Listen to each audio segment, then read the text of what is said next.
The emergency call came in at 11:43 p.m. A woman's voice was shaking, desperate.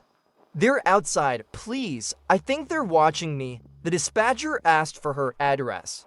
The line went dead, no callback followed, no follow-up was made. And according to the system, no record of the call ever existed.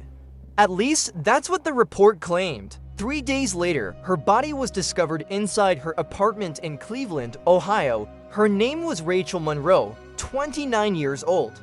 She had no criminal history, no known enemies, and no reason to believe she was in danger.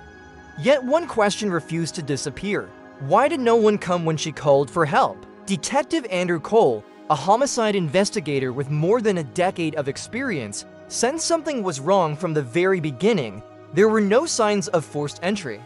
No fingerprints worth noting, no witnesses. And most disturbing of all, no emergency call on record.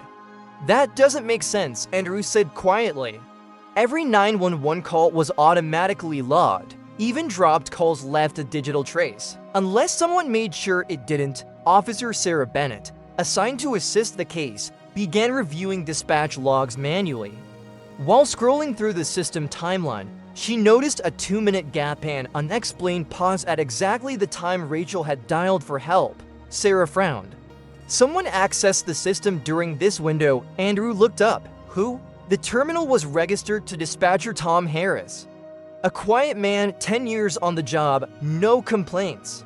No disciplinary record. To clean, when questioned, Tom insisted he never received Rachel's call.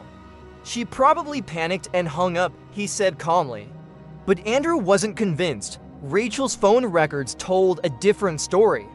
She dialed 911, she stayed connected for 38 seconds, then silence. As the investigation moved forward, Andrew uncovered a troubling connection.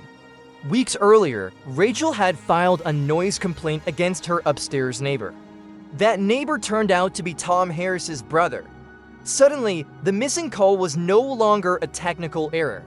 It was a decision. Internal Affairs was notified. Pressure followed almost immediately. Andrew was warned to stay in his lane. Sarah was advised to focus on evidence, not assumptions. But the evidence was already there. System access logs showed manual deletion. Corrupted audio backups revealed faint traces of Rachel's voice, distorted, but unmistakable. "I'm scared, please send someone." No one ever did.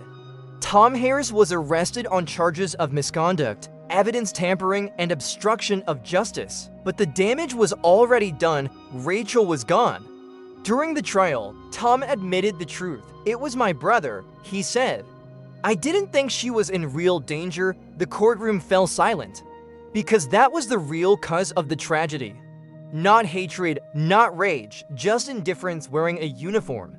After the verdict, Andrew stood outside the courthouse, guilty, justice partial, and painfully late. Sarah joined him. She trusted the system, she said quietly. Andrew nodded, and the system failed her. Because one person decided his connection mattered more than her life. Justice doesn't only fail when crimes are committed, it fails when help is ignored.